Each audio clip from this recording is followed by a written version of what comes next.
Assalamualaikum warahmatullahi wabarakatuh. Berjumpa kembali di channel ini. Salam sejahtera untuk kita semua, terkhusus Bapak Ibu guru peserta ujian P3K tahap 2. Kali ini saya akan mengupdate soal kompetensi pedagogik yang banyak membuat guru P3K pada tahap 1 gagal di kompetensi teknis. Ini saya sampaikan agar Bapak Ibu bisa memenangkan formasi di daerah sendiri. Namun sebelumnya, kepada Bapak dan Ibu yang baru bergabung di channel ini, saya mengundang Bapak Ibu sekalian untuk menjadi sahabat profesi guru dengan cara subscribe dan aktifkan loncengnya untuk mendapatkan informasi terbaru dari channel ini. Kita lihat nomor 1, Bapak Ibu sekalian. Hasil penilaian kinerja guru Pak Arifin tampak seperti tabel di bawah ini. Nomor butir kompetensi nilai. Jadi ini adalah penilaian kinerja guru PKG setiap tahunnya. Ini ada butir-butirnya. Menguasai karakteristik peserta didik 4, kemudian menguasai teori belajar 3, pengembangan kurikulum 2, ya ini pengembangan kurikulum paling rendah. Kemudian penilaian dan evaluasi juga 2, ya itu yang paling rendah. Lalu pertanyaannya, berdasarkan hasil nilai PKG tersebut, sebaiknya Pak Arifin mengikuti kegiatan pengembangan berkelanjutan PKB, yaitu A. Pelatihan pembuatan media pembelajaran virtual reality yang diselenggarakan oleh MGMP. B. Training manajemen laboratorium yang diselenggarakan oleh Lembaga Diklat Nasional. C. Peningkatan kompetensi pelajaran zonasi yang diselenggarakan oleh Dinas Pendidikan Provinsi. D. In-house training pembelajaran STEM, Sains, Teknologi, Engineer, Matematik yang diselenggarakan oleh MGMP Kabupaten. E. Diklat kurikulum dan evaluasi pembelajaran yang diselenggarakan oleh Lembaga Penjamin Mutu Pendidikan atau LPMP. Nah, karena tadi penilaian kinerja guru bagian rendahnya itu adalah di pengembangan kurikulum dan evaluasi, maka jawaban yang cocok adalah E, Bapak Ibu sekalian, ya, diklat kurikulum dan evaluasi pembelajaran. Lalu yang kedua, Bapak Ibu sekalian, perhatikan grafik hasil PTK di bawah ini. Ini ada presentasi siswa hasil pengamatan PTK. Indikator 1 warna biru, 2 ini adalah warna orange, 3 mendekati warna abu-abu, ya. Sebelum penelitian, kemudian siklus 1, ini ada 3 siklus PTK-nya, siklus 2, siklus 3. PTK tersebut berjudul Penerapan Model Pembelajaran Based Learning untuk Meningkatkan Keterampilan Berpikir Kritis. Jika angka pada grafik adalah persentase keberhasilan siswa berdasarkan data yang tersaji, pernyataan yang benar adalah, ini kita ada membaca grafik Bapak Ibu sekalian. A. Indikator 3 tidak mengalami peningkatan sekalipun sudah diterapkan model PBL sampai pada siklus kedua. Indikator 3 abu-abu ini, ya, ini 63, ini 63 juga sepertinya. Nah, disebutkan di sini tidak mengalami peningkatan sekalipun sudah diterapkan model PBL satu siklus. Namun kalau di siklus 2 ini sudah naik Bapak Ibu sekalian, sudah 79. Sehingga jawaban A ini kurang tepat. B. Indikator 2 terbukti dapat ditingkatkan sesuai target dengan model PBL mulai pada siklus kedua. Di sini yang kita lihat adalah indikator 2. Indikator 2 awalnya adalah 67, kemudian di siklus 1 itu adalah 77. Lalu di siklus kedua hingga naik lagi lebih besar hingga 80. Nah, kemungkinan B ini adalah jawaban yang paling benar. Namun kita lihat dulu C. Indikator 2 tidak perlu dilakukan pengamatan lagi pada siklus ketiga karena sudah berhasil sampai pada siklus kedua. Nah, ini bukan dari penelitian PTK, ya, semuanya harus selesaikan. Lalu D. Indikator 2 tidak menjadi masalah yang urgen untuk ditingkatkan dengan penerapan model PBL. Nah, terkait ini tentu kembali lagi ke awal, semua indikator itu memang menjadi bagian dari penerapan model PBL, sehingga pernyataan ini terbantahkan. E. Indikator 1 tidak mengalami peningkatan sekalipun sudah diterapkan model PBL sampai pada siklus kedua. Nah, indikator 1 ini 63, ini sudah ada peningkatan sampai siklus kedua, ini sampai 74. Oleh karena itu pernyataan E juga kurang tepat.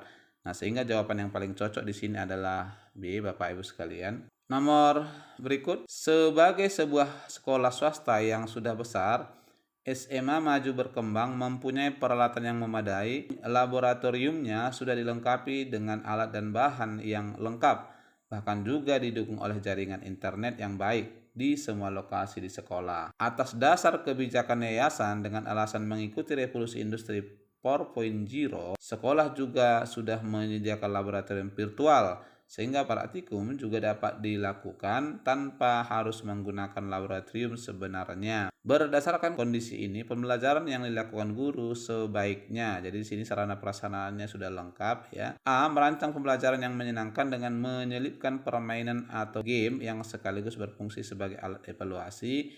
Ini barangkali belum ada kaitannya dengan apa yang disampaikan di soal.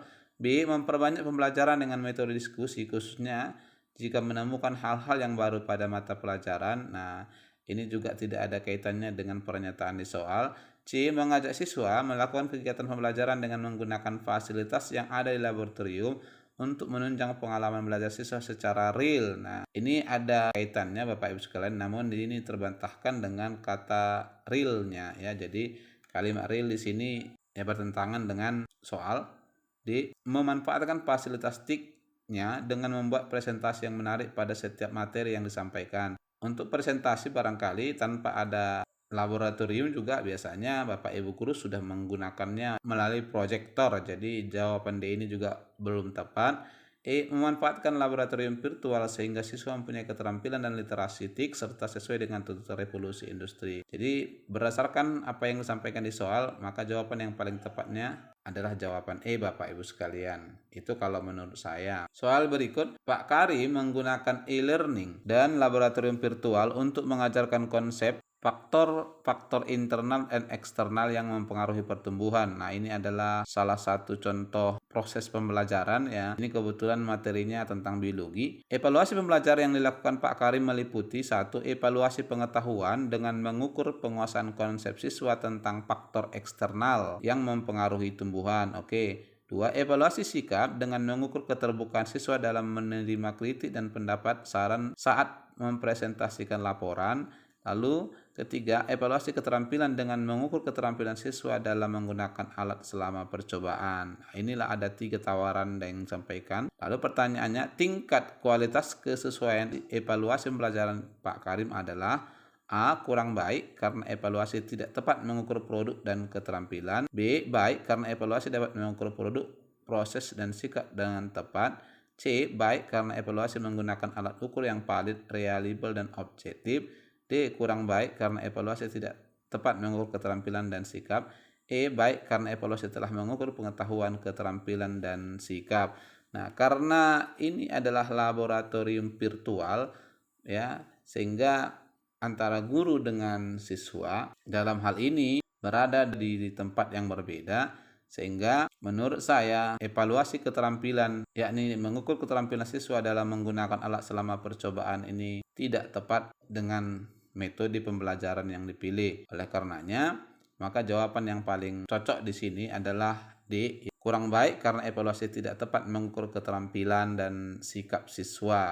Yang mana tadi sampaikan adalah melalui e-learning dan laboratorium virtual. Soal yang berikut Bapak Ibu sekalian, Bu Lulu merupakan seorang guru di daerah pesisir. Siswanya secara umum memiliki kemampuan kognitif yang cukup rendah karena sarana prasarana atau fasilitas sekolah yang kurang memadai dibandingkan dengan sekolah yang ada di kota. Sebagai guru profesional dan dengan memperhatikan keterbatasan yang ada, ini kata kuncinya, tindakan yang sebaiknya dilakukan guru untuk membuat suasana kelas menjadi lebih menarik. Jadi inti dari upaya ini adalah suasana kelas agar lebih menarik untuk siswa belajar. Nah, A. Memilih model pembelajaran yang tepat. B. Memilih pendekatan pembelajaran yang tepat. C. Memilih strategi yang tepat. D. Memilih media pembelajaran yang tepat. E. Memilih teknik pembelajaran yang tepat. Persoalan yang disampaikan di sini adalah kemampuan kognitif yang cukup rendah. Sehingga dalam hal ini jawaban yang paling tepatnya adalah Bu Lulu harus memilih model pembelajaran yang tepat untuk kemampuan kognitif yang cukup rendah. Ini Bapak Ibu sekalian kalau menurut saya ya, jadi bukan pendekatannya ya, karena ini adalah kognitif yang menjadi persoalannya, termasuk juga strategi, media pembelajaran, dan teknik ya. Ini adalah bagian dari model pembelajaran. Nah, sehingga jawaban yang paling tepat adalah A. Nomor selanjutnya, Bu Pia sedang mengklasifikasi adanya masalah di dalam kelas sebelum melakukan PTK. Berikut merupakan inventarisasi masalah yang dilakukan oleh Bu Pia pada saat materi pembelajaran. Ini hal yang dia amati, kemudian persentasenya. Kelancaran siswa dalam mengajukan dan menjawab pertanyaan 60%, keluasan siswa dalam berpikir 45%, keorisinalan jawaban dan pertanyaan siswa 37%, kemampuan siswa dalam memperinci jawaban dan pertanyaan 33%.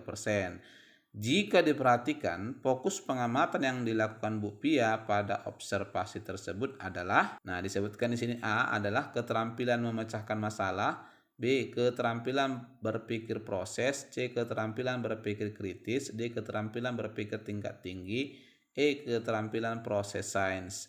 Karena hal yang diamati adalah terkait dengan proses berpikir, ya baik itu untuk menjawab maupun mengajukan pertanyaan, maka jawaban yang paling tepat menurut saya adalah keterampilan berpikir proses, sehingga jawabannya adalah B. Soal yang berikut, perhatikan KD berikut ini.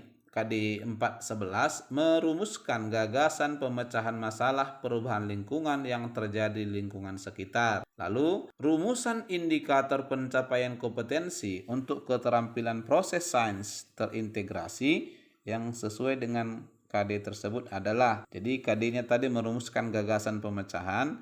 A. Mendefinisikan operasional variabel dalam percobaan pengaruh limbah terhadap lingkungan. Ini rendah sekali Bapak Ibu sekalian, karena tadi KD-nya merumuskan, ini kata operasionalnya mendefinisikan sehingga kurang tepat. B. Mengamati proses perubahan lingkungan akibat limbah, ya juga terlalu rendah kata operasionalnya. C. Mengklasifikasikan jenis-jenis pencemaran berdasarkan tingkat pencemarannya, juga terlalu rendah. D. Memahami proses degradasi lingkungan akibat limbah. Nah, ini juga tidak mencapai rumusan gagasan karena disebutkan merumuskan. E. Mengomunikasikan data hasil pengamatan pengaruh limbah terhadap lingkungan. Ya, jadi jawaban yang paling cocok di sini adalah E, Bapak Ibu sekalian. Di kata kerja operasionalnya adalah merumuskan, ini bagian dari C6, sehingga yang paling cocok itu adalah mengomunikasikan. Jadi di sini rumusannya adalah pengaruh limbah terhadap lingkungan. Ada dua variabel yang dikaitkan, sehingga jawaban yang cocok adalah E. Nomor berikut, perhatikan tujuan pembelajaran pengetahuan, keterampilan, dan sikap dalam pembelajaran biologi berikut ini. Siswa mampu membedakan respirasi aerob dan respirasi anaerob dengan melakukan percobaan dan mampu mengomunikasikan hasil pengamatannya. Nah, barangkali ini materi, namun yang kita lihat di sini adalah keterkaitan antara rubrik penilaian dengan KD yang dibuat, ya. Rubrik penilaian yang tepat untuk mengukur tujuan tersebut adalah, jadi tujuannya tadi adalah membedakan. Jadi kata kerjanya adalah membedakan Bapak Ibu sekalian. Sehingga yang paling cocok kalau kita lihat A. Mengidentifikasi hasil respirasi, mengamati proses respirasi juga belum, menyimpulkan perbedaan respirasi aerob dan anaerob. Karena memang siswa mampu membedakan, maka setelah proses pembelajaran, kemudian siswa sudah dapat menyimpulkan apakah perbedaan respirasi anaerob dan respirasi aerob, sehingga jawaban di sini yang paling cocok C. Lalu D. Membandingkan tahap-tahap respirasi aerob dan anaerob. Ya, ini kata kerja operasionalnya adalah membandingkan. Hanya saja yang membuat ini kurang tepat adalah adanya tahap-tahap yang tidak disebutkan di tujuan pembelajaran. Lalu E. Mendeskripsikan mekanisme respirasi, ya. Ini barangkali tidak mewakili tujuan pembelajaran. Nah, sehingga jawaban yang paling cocok di sini Bapak Ibu sekalian adalah C. Nah, barangkali ini Bapak Ibu sekalian soal berbentuk studi kasus yang banyak menghabiskan waktu Bapak Ibu sekalian untuk menganalisis, sehingga tentunya perlu dibiasakan sebelum Bapak Ibu mengikuti ujian. Semoga bermanfaat Bapak Ibu sekalian. Assalamualaikum warahmatullahi wabarakatuh.